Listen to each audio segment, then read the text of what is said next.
नमस्कार दोस्तों, बिहार चौकीदार का यहाँ पे आवेदन तिथि जारी हो गया है कि आप कब से ऑनलाइन फॉर्म भर सकते हैं और इसमें लिखित परीक्षा का नोटिस भी फिर से जारी किया गया है कि आपका लिखित परीक्षा होगा कि नहीं, उसके बारे में बता देते हैं। तो सबसे पहले जान लीजिए इसमें कौन कौन से पदों पे आपका भर्ती का नोटिफिकेशन जारी हुआ है। तो बात करें तो आपका चौकीदार के पदों पर आपका ये भर्ती होगा, उसके बाद आपका दफादार के पदों पर भर्ती होगा और वरीय दफादार के पदों पर भर्ती होगा।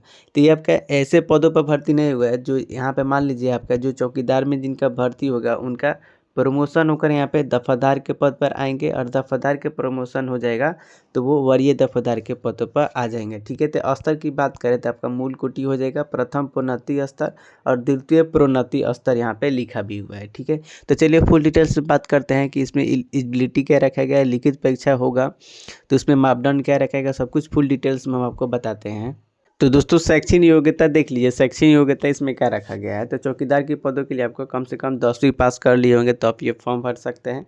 और इसमें कहा गया है कि आपको साइकिल चलाना आपको आना चाहिए। अगर साइकिल चलाना नहीं आता है तो 3 माह के अंदर आप जब ज्वाइनिंग हो जाएगा तब 3 माह के अंदर आपको साइकिल चलाना आपको सीख लेना है, ये कहेगा। उम्र सीमा की बात करें तो उम्र सीमा न्यूनतम आपका 18 वर्ष रखा गया है और अधिकतम उम्र की बात करें तो 30 वर्ष इसमें आपका अधिकतम उम्र रखा गया है। ठीक है, अप्रैल में आपका फॉर्म डेट स्टार्ट हो जाएगा, बहुत ज़्यादा चांस है अप्रैल में आपका ये फॉर्म डेट स्टार्ट हो जाएगा। पिछड़ा वर्ग अत्यंत पिछड़ा वर्ग की कोटि के पुरुषों की अधिकतम उम्र सीमा की बात करें तो 2 वर्षों का इसमें छूट दिया जाएगा, यानी न्यूनतम उम्र तो 18 वर्ष हो जाएगा और अधिकतम उम्र इसमें 2 साल यहाँ पे बढ़ा दिया जाएगा और 32 वर्ष इसमें आपका पिछड़ा वर्ग अत्यंत पिछड़ा वर्ग के लिए 32 वर्ष इसमें रखा गया है। और पिछड़ा वर्ग अत्यंत पिछड़ा वर्ग कोटि महिलाओं की बात करें तो 33 वर्ष रखा गया, यानी 3 वर्ष का अधिकतम छूट दिया गया है महिलाओं के लिए। और अनुसूचित जाति और अनुसूचित जनजाति के पुरुषों एवं महिलाओं के लिए अधिकतम उम्र सीमा की बात करें तो 5 वर्षों का छूट इसमें रखा गया है।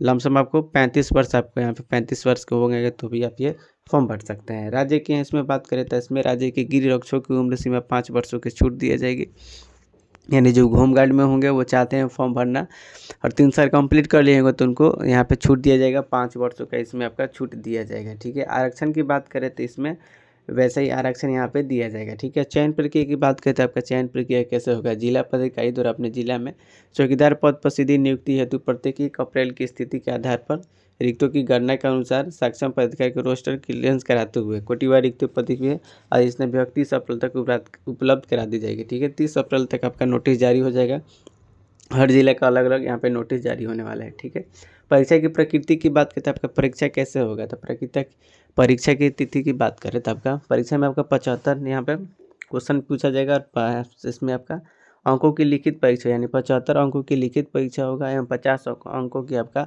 शारीरिक परीक्षा होगा। कुल 125 अंकों के यहाँ पे परीक्षा लिया जाएगा। अंतिम रूप से अभ्यर्थी चयनित जिलावार मेगा सूची में कोटिवार रिक्त पद पर आधार किया जाएगा। ठीक है, इसमें लिखित परीक्षा की बात करते हैं, लिखित परीक्षा कैसे होगा, तो सर्वप्रथम अभ्यर्थियों को लिखित परीक्षा यहाँ पे जब फॉर्म यहाँ पे अप्रैल में स्टार्ट हो जाएगा तो फॉर्म आप भरिएगा तो सबसे पहले आपका लिखित परीक्षा आयोजित की जाएगी और जो यहाँ पे ऑब्जेक्टिव क्वेश्चन पूछाएगा 75 क्वेश्चन होगा जिसमें आपका सही उत्तर के लिए 1 अंक दिया जाएगा। और परीक्षा की अवधि की बात करें तो 1.5 घंटा यहाँ पे 1.5 घंटा आपको समय मिलने वाला है। ठीक है, और लिखित परीक्षा की बात करें तो लिखित परीक्षा में मैट्रिक कक्षा के पाठ्यक्रम के स्तर पर यानी क्लास 10th में जो सिलेबस होता है उसी के अनुसार आपका क्वेश्चन पूछा जाएगा, जिसमें आपका सामान्य ज्ञान की बात करें सामान्य ज्ञान, मानसिक क्षमता यानी रीजनिंग की बात करें रीजनिंग भी पूछा जाएगा। लिखित सामान्य परीक्षा सामान्य प्रशासन विभाग द्वारा प्रतियोगी कोटि व न्यूनतम अर्हता प्राप्त कर अनिवार्य होगा। ठीक है, और प्राप्तांक अंक के बात करें तो यहाँ पे जिलावार रिक्त तो कुल संख्या 5 गुना यहाँ पे मेगा सूची यहाँ पे सफल आयोजित की जाएगी, यानी मान लीजिए 50 सीट है, 10 सीट है तो यहाँ पे 50 से 5 गुना यहाँ पे मेगा सूची यहाँ पे तैयार किया जाएगा। ठीक है, तो ये 5 गुना यहाँ पे मेगा सूची तैयार किया जाएगा। 10 सीट है तो 50 लोगों का यहाँ पे नाम आएगा। ठीक है, और इसमें लिखित परीक्षा की बात करते हैं, लिखित परीक्षा यहाँ पे शारीरिक लिखित परीक्षा की बात तो कर लिए, तो अब शारीरिक परीक्षा की देख लीजिए। लिखित परीक्षा के चयन किए गए अभ्यर्थियों को शारीरिक परीक्षा के लिए बुलाया जाएगा, जिसमें बात करें आरक्षित और पिछड़ा वर्ग के पुरुषों की हाइट की बात करें तो 165 सेंटीमीटर इसमें आपका हाइट रखा जाएगा। और अत्यंत पिछड़ा वर्ग के पुरुषों की बात करें तो 162 सेंटीमीटर हाइट रखा जाएगा। और अनुसूचित जाति और अनुसूचित जनजाति के पुरुषों के लिए इसमें आपका 160 सेंटीमीटर हाइट रखा जाएगा। और सभी कोटि के महिलाओं की बात करें तो 155 सेंटीमीटर इनका हाइट रखा जाएगा। ठीक है, और न्यूनतम शारीरिक माप योग्य पाए जाने पर अभ्यर्थी अगले चरण में शारीरिक क्षमता के जांच के लिए पात्र यानी मेडिकल के लिए उन्हें भेज दिया जाएगा। ठीक है, शारीरिक परीक्षा को हमको बात आई दी कि यहाँ पे 75 नंबर का लिखित परीक्षा होगा और 50 नंबर का आपका फिजिकल होगा। तो फिजिकल ये देख लीजिए कैसे कैसे फिजिकल हो जाएगा। तो देखिए पुरुषों की बात करें तो निर्धारित समय यहाँ पे लिखा हुआ है 1.5 किलोमीटर आपको दौड़ना होगा। महिला और सभी महिला अभ्यर्थियों किलोमीटर की दौड़ भी शामिल होगी। जिसके निम्नलिखित आधार पर अंक दिए जाएंगे। पुरुषों की बात करें तो 5 मिनट या उससे कम दौड़ते हैं तो 30 अंक आपको मिलेगा।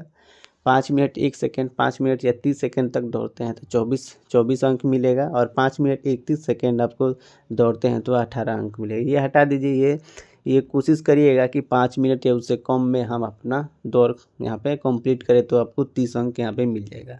और महिला की बात करें तो आप 4 मिनट उससे कम दौड़ेगा तो 30 अंक मारिएगा। कोशिश करिएगा कि 4 मिनट के अंदर मार दिए। 4 मिनट 30 सेकेंड के अंदर मारेगा तो 24 अंक आपको मिलने वाला है। ठीक है। और ये तो रनिंग का हो गया, ये तो आपका रनिंग का हो गया। और यहाँ पे ऊंची कूद की बात करें, हाई जंप की बात करें तो 10 अंकों का हाई जंप होगा। जिसमें पुरुषों की बात करें तो 5 फीट या उससे अधिक मारिएगा तो 10 अंक आपको मिल जाएगा, यानी 10 में 10 मिल जाएगा। और 4 फीट 6 इंच या 4 फीट 11 इंच आप फानते हैं तो 8 नंबर मिलेगा। और 4 फीट से कम या 4 फीट 5 इंच तक आप फानते हैं तो 6 अंक मिलेगा। और 4 फीट से कम कूदने वाले को एक भी यहाँ पे नंबर नहीं दिया जाएगा, यानी 0 नंबर दिया जाएगा। और महिलाओं की बात करें तो महिला में आपका 10 अंक दिया जाएगा। 4 फीट या उससे अधिक फानते हैं तो, 3 फीट से कम फानते हैं तो 0 अंक दिया जाएगा। और 3 फीट से लेकर 3 फीट 11 इंच फानते हैं तो 8 और 6 अंक इसमें आपका दिया जाएगा। गोला फेंक की बात करें तो गोला फेंक भी आपका 10 अंकों का ही होगा। गोला फेंक यहाँ पे पुरुषों अभ्यर्थियों की बात करें तो 16 पॉइंट के यहाँ पे दिया जाएगा। और महिलाओं को 12 पॉइंट आपको गोला फेंकना होगा। ठीक है, जिसके लिए निम्नलिखित आधार अंक दिए गए हैं। 20 फीट से आप पुरुष होंगे तो 20 फीट से अधिक गोला फेंक देते हैं तो आपको 10 अंक मिलेगा। 19 फीट फेंकते हैं तो आपको 8 अंक मिलेगा। 18 फीट फेंकते हैं तो 6 अंक मिलेगा। और 17 फीट से ज़्यादा फेंक देते हैं या 18 फीट तक तो 4 अंक मिलेगा। तो ये तो कोई मतलब नहीं है। कोशिश करिए कि 10 में 10 मारे। 20 फीट से अधिक यहाँ पे नॉर्मल 20 से 25 दिन आप ट्राई कर लीजिएगा तो आप आराम से अब 20 फीट से अधिक फेंक दीजिएगा। पुरुषों की बात करें तो महिलाओं की बात करें तो महिला में आपका यहाँ पे महिलाओं की बात करें तो 16 फीट से अधिक आपको फेंकना है, 10 अंक मिल जाएगा। 16 फीट से अधिक फेंकते हैं तो गोला। और 15 फीट से ज़्यादा और 16 फीट तक फेंकते हैं तो 8 अंक मिलेगा। 14 फीट तक फेंकते हैं तो 6 अंक मिलेगा। 13 फीट फेंकते हैं तो आपका 4 अंक मिल जाएगा। 12 फीट से 13 फीट तक फेंकते हैं तो 2 अंक मिलेगा। 12 फीट से कम फेंकिएगा तो महिलाओं में एक भी अंक नहीं मिलेगा। और पुरुषों में 16 फीट से कम फेंकिएगा तो एक भी अंक आपको नहीं मिलने वाला है। तो ये लिखा गया है यहाँ पे, सब कुछ यहाँ पे हम आपको बता ही दिए कैसे क्या होगा। ये आपका अप्रैल में ही आपका फॉर्म डेट चालू होगा तो ज़रूर भरिएगा फॉर्म। सब कुछ हमको डिटेल्स हम बता ही दिए हैं।